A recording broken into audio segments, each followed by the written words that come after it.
आज मेरे साथ मौजूद हैं आईएएस से इस्तीफा देने के बाद अभिषेक सिंह जी, जो जौनपुर के रहने वाले हैं। और अभिषेक सिंह की पत्नी इस समय बांदा में डीएम हैं, दुर्गा शक्ति नागपाल जी। आपके पिताजी डीआईजी पद से रिटायर हुए हैं और आप जौनपुर के केराकत तहसील के निवासी हैं।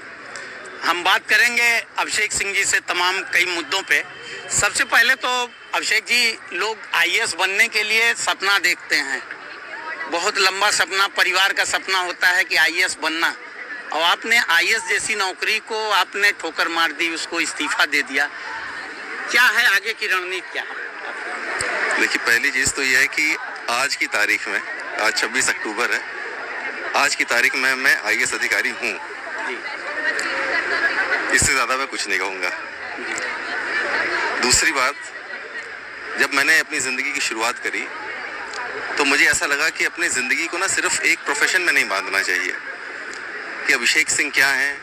अभिषेक सिंह एक आईएएस अधिकारी हैं, अभिषेक सिंह एक कलाकार हैं, अभिषेक सिंह एक सामाजिक कार्यकर्ता हैं। तो कोई भी एक प्रोफेशन मेरी ज़िंदगी को डिफाइन ना करे। मैंने हमेशा ऐसा सोचा था। कई लोग इससे इत्तेफाक नहीं रखते हैं, कई लोग सोचते हैं कि मैं सिर्फ एक ही प्रोफेशन में इतना निपुण होऊंगा कि लोग मुझे उसी प्रोफेशन से जाने। बट मेरा ऐसा सपना था कि मैं कई चीज़ें एक साथ करूं और एक ही ज़िंदगी मिली है तो सारा सब कुछ जी करके जाऊं। तो वही मेरी आशा है, वही मेरे दिल की कामना है और मैं चाहूँगा कि एक ही ज़िंदगी में सब कुछ करके जाऊँ यहाँ से। अभिषेक जी, आपने इस्तीफा दिया, इसको लेके तरह तरह की चर्चा, आखिर आपने इस्तीफा दिया क्यों? मैंने आपसे कहा कि आज की तारीख में मैं आईएएस अधिकारी हूँ, भारतीय प्रशासनिक सेवा का एक अधिकारी हूँ।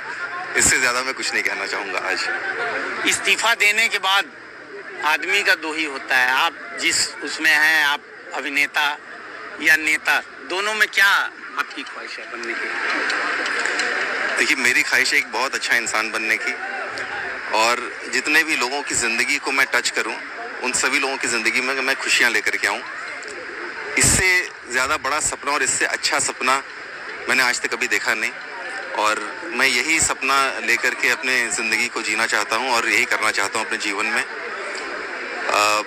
जो मैं थोड़ा बहुत अभिनय के क्षेत्र में मैं गया हूं, अभी आप लोगों के माध्यम से मैं कहना चाहूँगा। एक मेरा नया गाना आने वाला है जिसको मैंने खुद ही गाया है और उसमें सनी लियोनी जी हैं। उस गाने का नाम है मेरी पार्टी में कोई थर्ड पार्टी नहीं।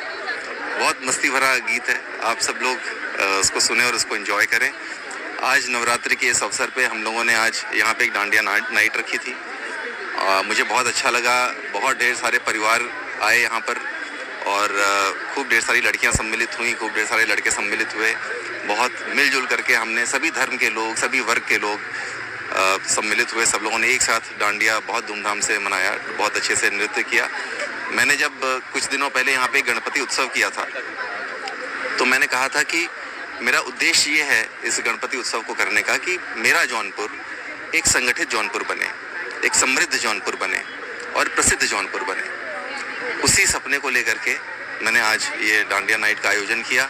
मैं चाहता हूँ कि सभी धर्म के लोग, सभी वर्ग के लोग और सभी उम्र के लोग एक साथ आएँ और मिलजुल करके हर एक त्यौहार मनाएं, चाहे वो किसी भी धर्म का हो। इसी तरह से ईद भी मनाएं, इसी तरह से दिवाली मनाएं, इसी तरह से क्रिसमस मनाएं, सब कुछ एक साथ मिलजुल करके मनाएं। आपने गणपति उत्सव की बात की, गणपति उत्सव से ही ये चर्चाएं शुरू हो गई।